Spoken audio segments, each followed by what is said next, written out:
Hi. So, meron ako 3 products. Actually, dalawa lang na dumating tonight. And dun sa tatlo, dalawa dun ay skincare. First is this one. This is from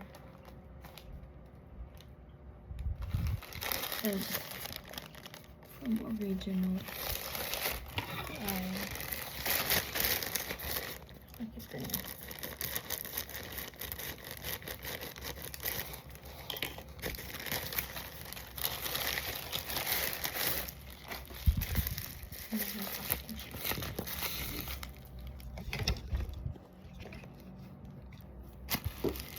Ito ay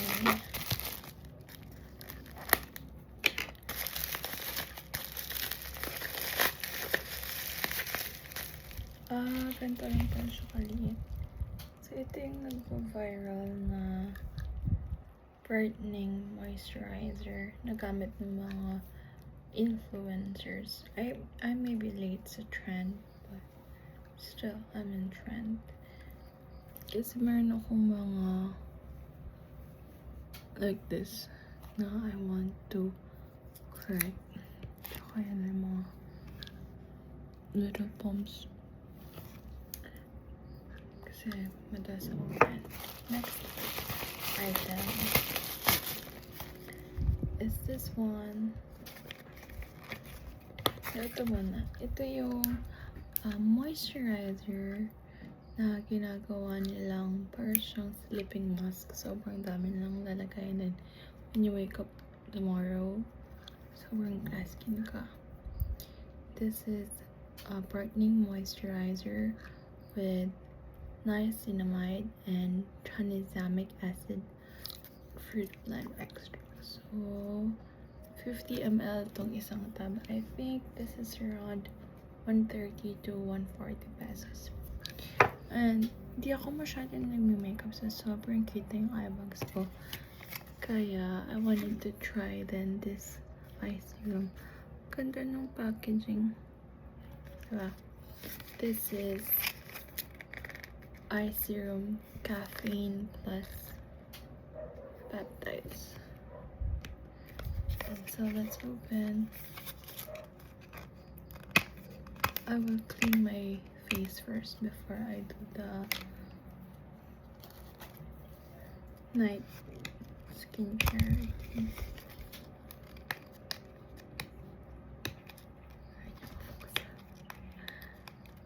Hindi ako masyadong nag-makeup during the day, but I do apply vitamin C and sunscreen, so I have to clean that.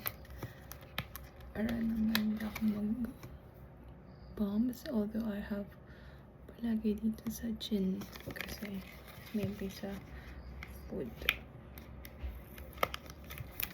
So, nabuksan ko na siya at ganito yung itsura.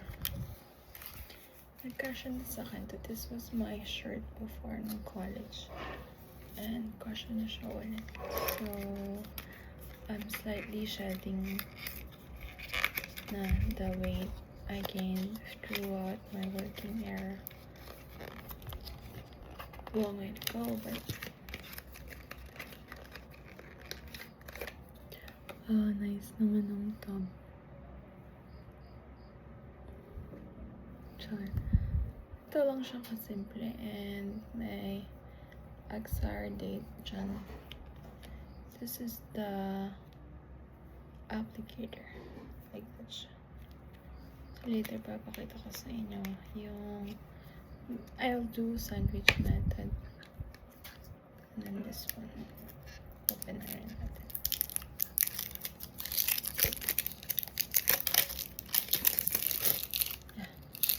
Open na.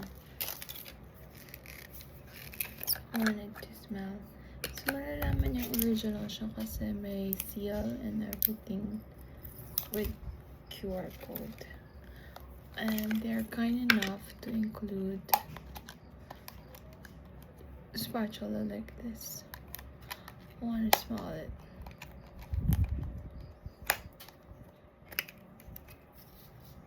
Mm. Smells like chemicals.